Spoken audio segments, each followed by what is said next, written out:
अश्वत्थामा को निकाल दिया गया।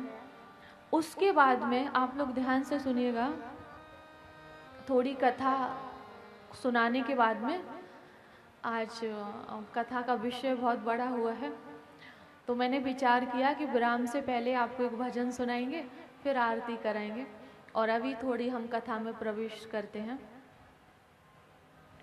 राम जी,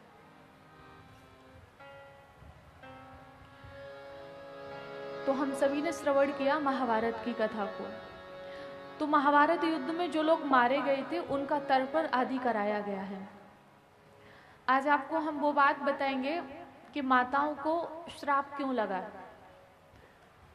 जैसे भाई लोग होते हैं ना, माताओं को हर बात नहीं बताते हैं, कहते हैं कि इनके पेट में बात नहीं रुकती है। उसका भी एक कारण है, हकीकत में नहीं रुकती है। कि जब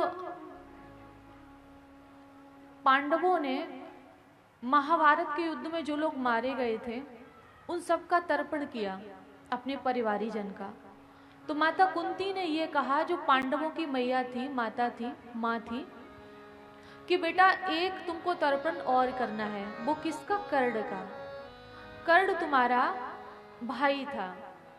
तो जब ये पांडवों ने सुना तो उनको बहुत दुख हुआ और कहा कि मैया आपने इतना बड़ा युद्ध करवा दिया, महाभारत के युद्ध में इतने जन मारे गए, गुरु की भी हत्या हुई, ब्राह्मणों की भी हुई, परिवारी जन भी गए, परिवारी जनों का जिन्होंने साथ दिया वो भी गए।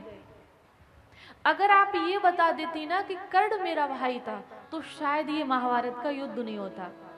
तो आज से हम समस्त नारी जाति को श्राप देता हूं कि उनके मुख में कोई बात नहीं रुकेगी। तो आज से ये निवेदन है, अगर ये बात नहीं बता रहे अच्छी बात है, कोई सीक्रेट बात हो तो बताइयो मती, वो कह देंगे अपनी सहेली से, पड़ोसी से, तो आप चक्कर में पड़ जाओगे, तो आगे से बताना भी नहीं।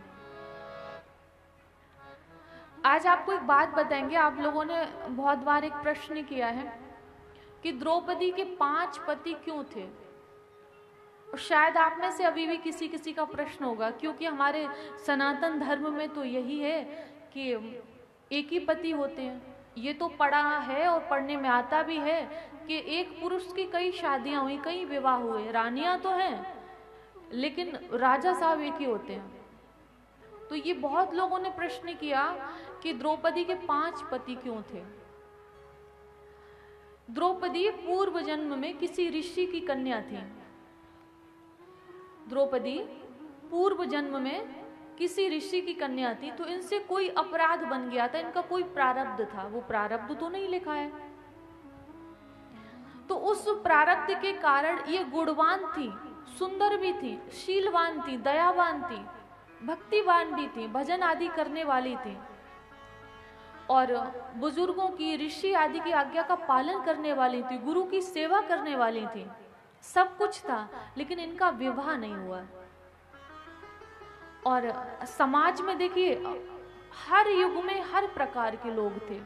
तो पहले भी कुछ लोग ऐसे थे, भाई देखने में तो बहुत सुंदर हो, फिर तुमसे कोई विवाह क्यों नहीं करता? गुणवान तो हो, फिर तुम्हें कोई पसंद क्यों नहीं करता?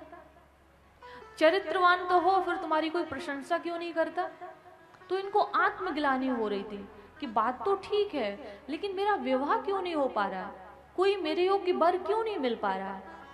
तो ये शिव जी की आराधना करने के लिए बैठ गई।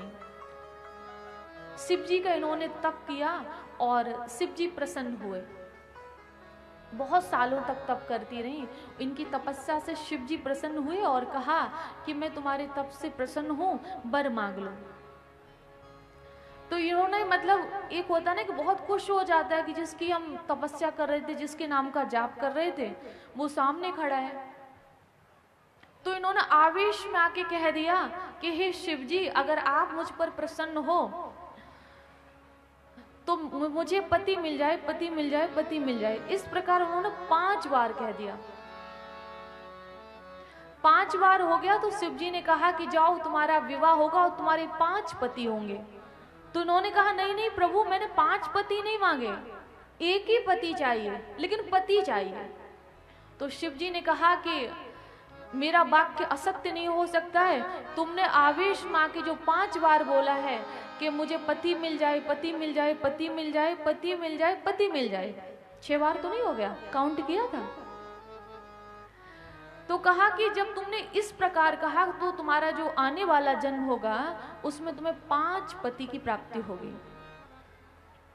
और उसी समय जब इनका जन्म हुआ है तो ये यज्ञ से प्रकट हुई हैं, और जब ये यज्ञ से प्रकट हुई उसी समय विद्वानों ने, ब्राह्मणों ने, ज्योतिषाचार्यों ने भविष्यवाणी की, राजा द्रौपद ये जो आपकी बेटी होगी वो गुणवान होगी, शीलवान होगी, दयावान होगी, कृष्ण भगवान की भक्त और सखी होगी, और इसका विवाह 5 पांडवों से होगा, और ये कौरवों के विनाश का कारण बनेगी। ये पहले ही कह दिया गया था। तो आज से आपको इस प्रश्न का उत्तर मिल गया होगा कि द्रौपदी के 5 पति क्यों थे। सबको मिल गया ना? कितने लोगों ने सुना? मतलब सभी लोगों ने हाथ उठाया है, 2-4 लोगों ने या तो कान में कुछ लगाया है और या फिर कान को घर पे रख के आए हैं। भाई कुछ तो गड़बड़ है।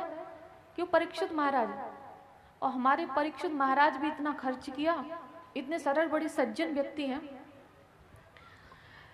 लेकिन लगता है महाराज जी भी कान घर पे रख के आते हैं।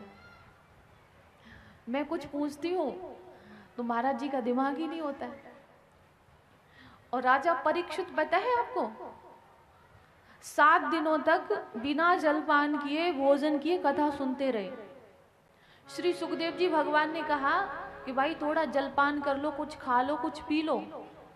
आज 4 दिन हो चुके हैं, कुछ खाया पिया नहीं आपने। तो उन्होंने कहा कि पिबंतम तुन मुखाम भोज अच्युतम हरिकथामृतम। आपके मुखार बिंद से हम जो कथा का रसपान कर रहे हैं ना, इससे भूख प्यास नहीं रही है। और हमें लगता है कि हमारे महाराज जी कहते कब आरती कराएं साध्वी जी और हम भोजन करें जाके।